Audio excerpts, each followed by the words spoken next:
Good morning. সকাল সকাল বেরিয়ে পড়েছি আমি, বাবা আর আমার হাজব্যান্ড। কোথায় গিয়েছি বলো তো? তোমরা নিশ্চয়ই ব্যাকগ্রাউন্ডটা দেখেই বুঝতে পারছো কোথায় গিয়েছি। হ্যাঁ, আমরা গিয়েছিলাম পাটুলিতে, নার্সারিতে। শীত পড়ার আগে আগে প্রত্যেক বছরই ব্যালকনিটাকে সাজাই ফুল গাছ দিয়ে। তো এই বছরও সেম, তার জন্যই চলে এসেছি পাটুলি নার্সারিতে কিছু গাছ নেব বলে। সামনেই যেহেতু ক্রিসমাস, তো অনেককেই আমি দেখেছি এই লাল রঙের পাতার গাছটা দিয়ে লিভিং রুম ডেকোরেশন করতে। আর এই দেখো বনসাইটা, আমার এটা ভীষণ ভালো লেগেছে। তাছাড়াও রয়েছে নানান রকমের নানান রঙের ফুল গাছ। অনেক ফুল গাছের নাম কিন্তু আমি জানি না, তো সেইভাবে তোমাদেরকে বলতে পারছি না। অনেক পছন্দ করে দেখো এই ফুল গাছগুলো কেনা হয়েছে। তার সাথে নিয়েছি একটা সিরামিক টব আর কিছু ফুল গাছের জন্য সার। আমাদের ফুল গাছগুলোর মধ্যে কিন্তু আমি অনেক নামই জানি না, তো যাই হোক, পছন্দ করে পছন্দ মতো কয়েকটা গাছ নেওয়া হয়েছে। আর জানো তো, আমি পাটুলিতে যতবারই গাছ কেনার জন্য আসি ততবারই একটা থেকে দুটো সিরামিক প্ল্যান্টার নিয়ে যাই। আমার ভীষণ ভালো লাগে। আর এই লাল পাতার গাছটা দেখো কি অপূর্ব লাগছে। কিন্তু জানো তো, আমাদের ব্যালকনিতে না একদমই রোদ পড়ে না। যেহেতু আমাদের ব্যালকনির স্পেসটা অনেকটাই কম, তার জন্য নিয়েছিলাম কিছু হ্যাঙ্গিং প্ল্যান্ট।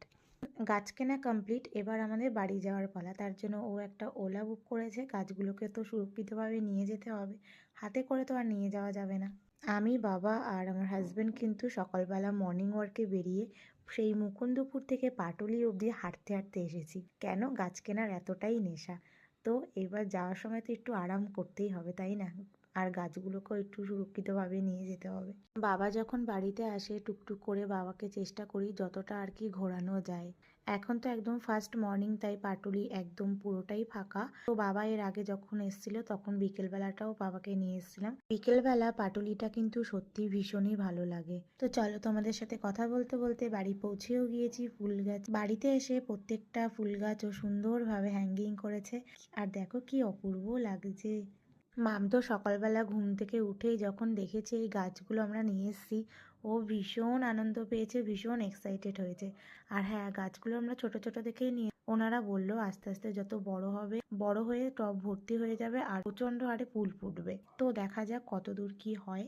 আজকের ভিডিওটা এই পর্যন্তই। আমাদের ফুল গাছগুলো কেমন লাগলো তোমরা অবশ্যই জানাবে। আমাদের ভিডিওটা ভালো লাগলে লাইক শেয়ার করবে। এখনকার মতো টাটা, আবার সবাই ভালো থেকো। টাটা।